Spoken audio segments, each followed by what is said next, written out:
Hey everyone, welcome to Two Car Pros. My name is Ryan and today I'm going to show you exactly how to replace the front differential fluid for a 2005 Ford F-150. So this is for the front differential if you have a four-wheel drive Ford F-150. If you are looking for the rear differential, link down below in the description. I did that video a little while ago. So servicing the front differential is usually something you don't do all the time. You usually service the rear every 100,000 miles. Front differential can go even further than that because you're not using it a whole bunch. But as you see later in the video, I'm glad I did mine just because the gear oil in there was like an iced coffee sort of color. It was not it was not the color gear oil should be, so I think that that whole casing had been submerged in water at some point, which obviously water ruins the lubricity of oil, so it's a good idea to change it out or at least check on it. It's not too hard to do. You make sure you're doing it right. You're going to save a ton of money because you take this to a mechanic for them to do it. There's no way you're getting out of there for under 150 bucks when the gasket is like $10 and the RTV is probably $13, and that's basically all you need to do this repair. So with all out of the way, let's jump into it. The first thing we're going to do is take some of our good old friend WD-40 and we're just going to wet down the fill plug. We're going to let that sit for a few minutes.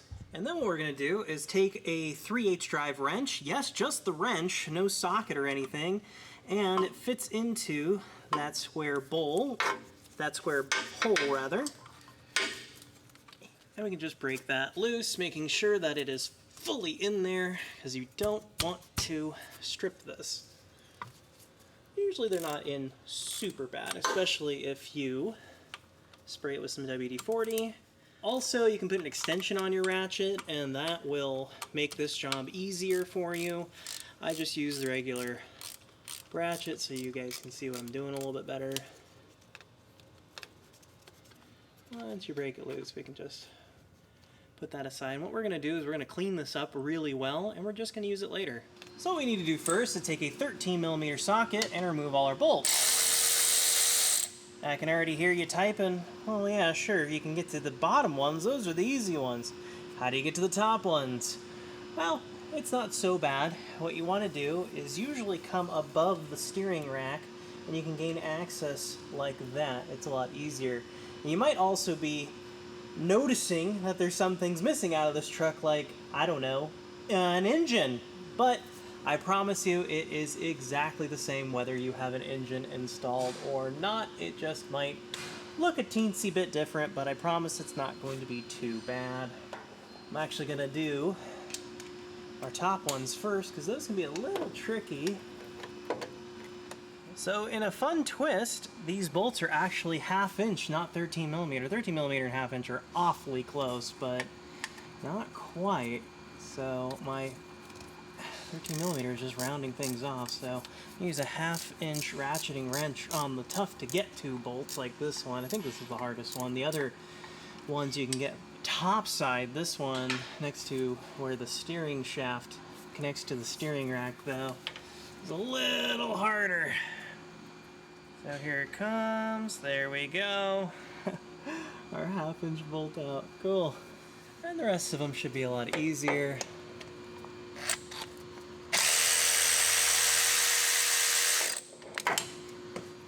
Before I remove our last bolt, I went ahead and put my catch pan down just in case. They usually require some prying to get off, so they don't usually fall off, but you never know.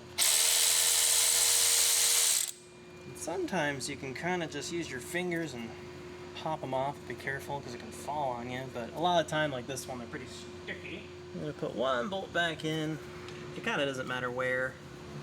Just a couple of threads so that way the cover doesn't, you know, fall on me or fall down or make a big mess. And I'm just going to take a screwdriver, pop it into here, get some taps until we break that seal, and then it should want to come off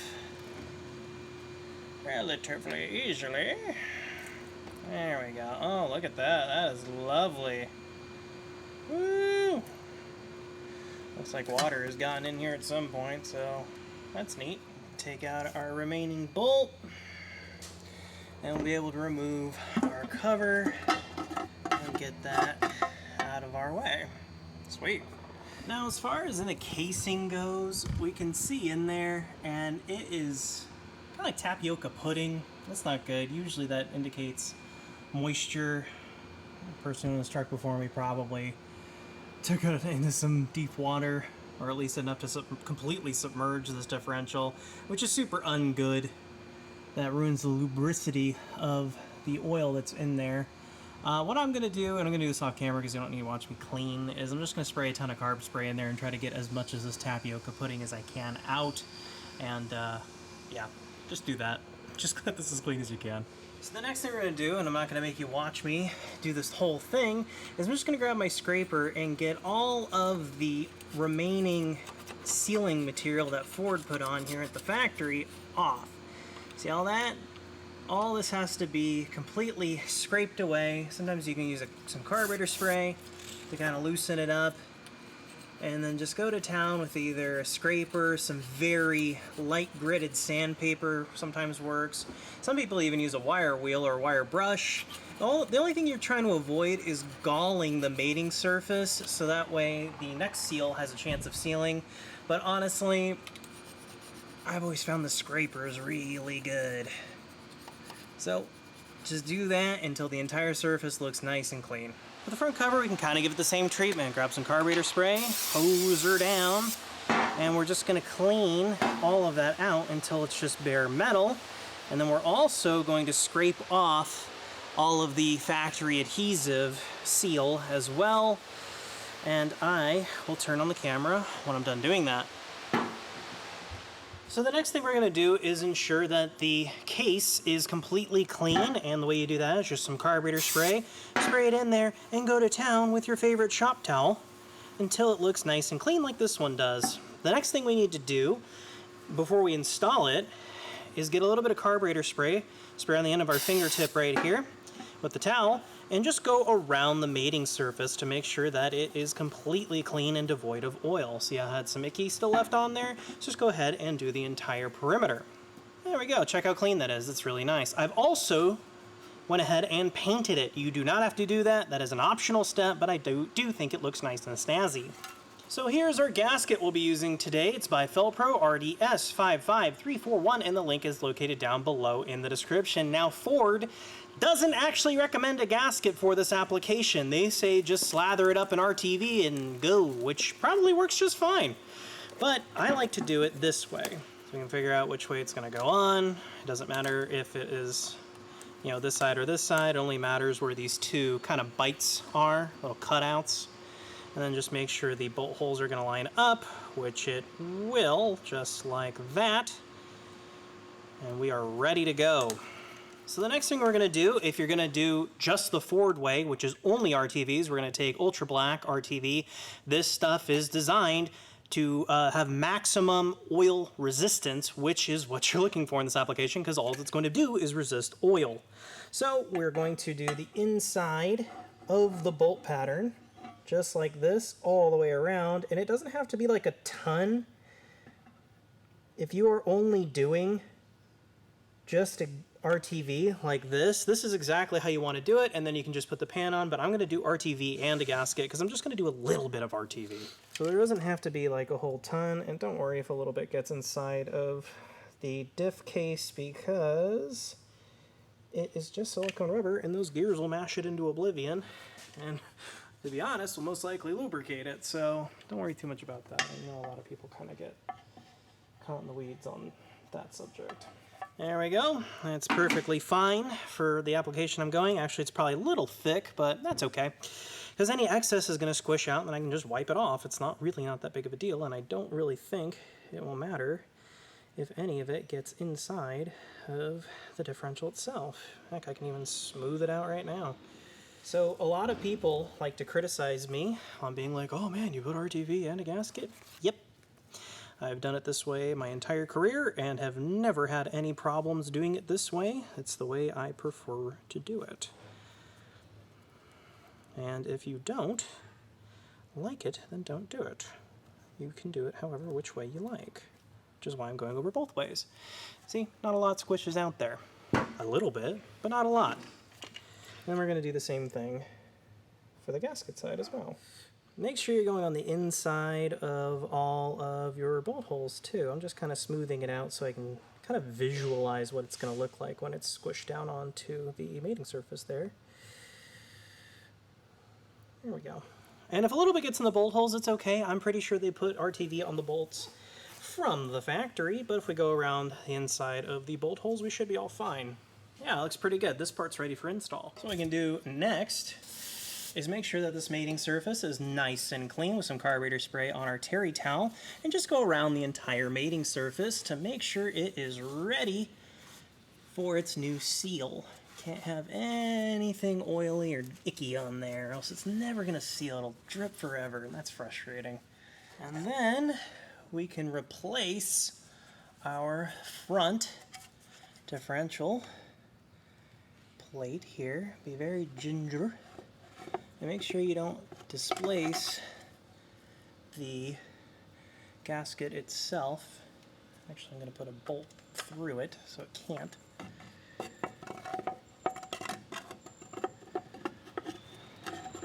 A little tricky to negotiate, just a smidge. Luckily, I have my bolt preloaded, so that way the gasket can't run away from me. Obviously, if you have RTV, it's not that big of a deal. So what you want to do at this point is squish it down onto its mating surface and try not to moosh the plate around too much.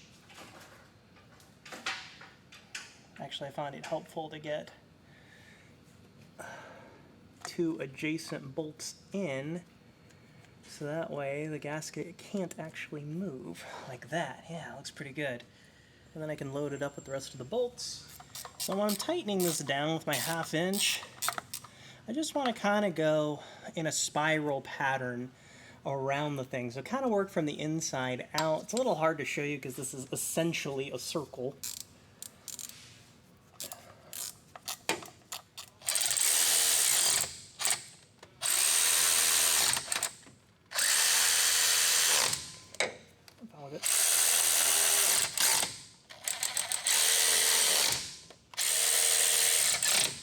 And then our torque spec for these guys is 24 foot-pounds. I'm going to show you how to do this one because it's easiest to show.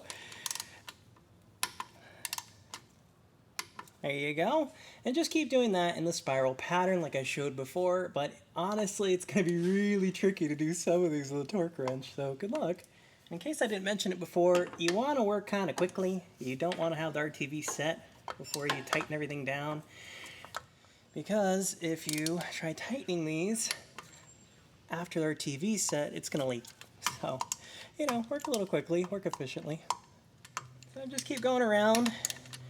You can almost think of it as like a cross pattern, but it's more of a spiral pattern. And as far as the really hard one to get way up here where the steering is, the easy answer I'm going to give you is, well, you really can't with a torque implement. You're going to have to just use your best judgment on a regular wrench.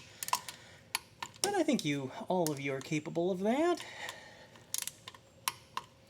And if you don't have a torque wrench, that's okay too. What you can do is just, you know, one arm tight. They're just, you know, they're 1/2 inch bolts holding back fluid. They're not holding, you know, engine mains together or something like that. There you go, looks pretty good. Now you could hit this with some touch-up paint if you were really particular about the aesthetic, but I think it looks decent. There's just some excess RTV on there I want to wipe off. That looks pretty good. Not a lot squidged out, so I'm actually totally fine leaving it how it is. Now, before we do anything additionally, we need to wait for the entire cure time of this RTV.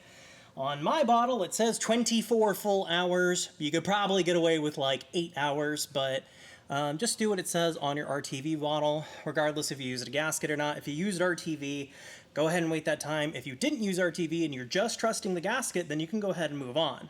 So now we have gotten to our fill stage, and what I'm going to be using is this Valvoline full synthetic 75W90, and the link is down below in the description. And you might notice that it is actually a nice squeezy bottle. Yeah, instead of the impossible to use hard type, the squeezy bottle is awesome. I'll show you why.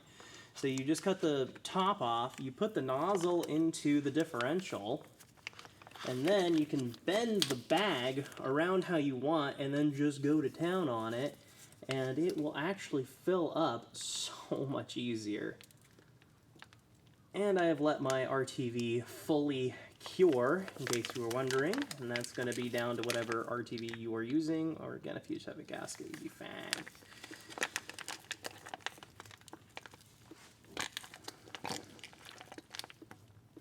See how easy that was for me, rather than conventional hard bottles? Way easier.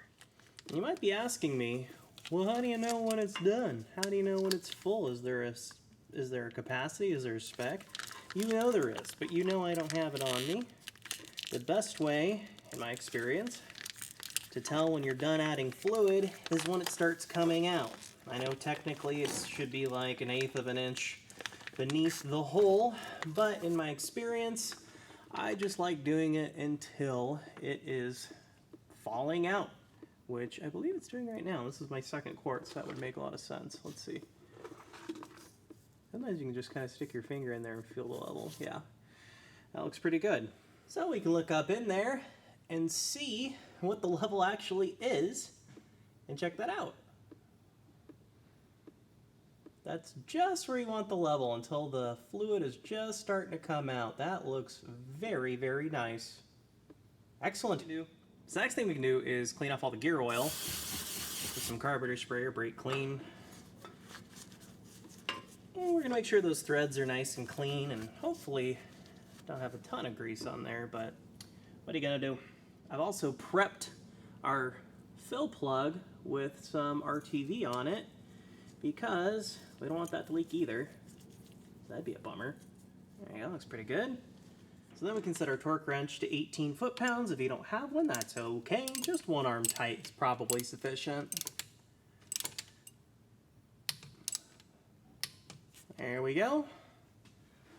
Looking snazzy. We'll just clean up that excess, a little bit of oil dribblies that leaked off there. You can even wipe up the RTV if you want. Yeah. And that is how to replace the front differential fluid for a Ford F-150 between the years of 2004 to 2008. And I believe they only made the one type of differential that goes in there. I don't think they made a bigger or smaller unit. I think it's just the one front diff. The gearing can be different, but I think the casing is all exactly the same. Thank you so very much for watching. If you found this video helpful at all, please consider giving a like. It really helps my channel out, and I hope you subscribe if I've earned your subscription here today. Thanks again for watching, and I'll see you next time.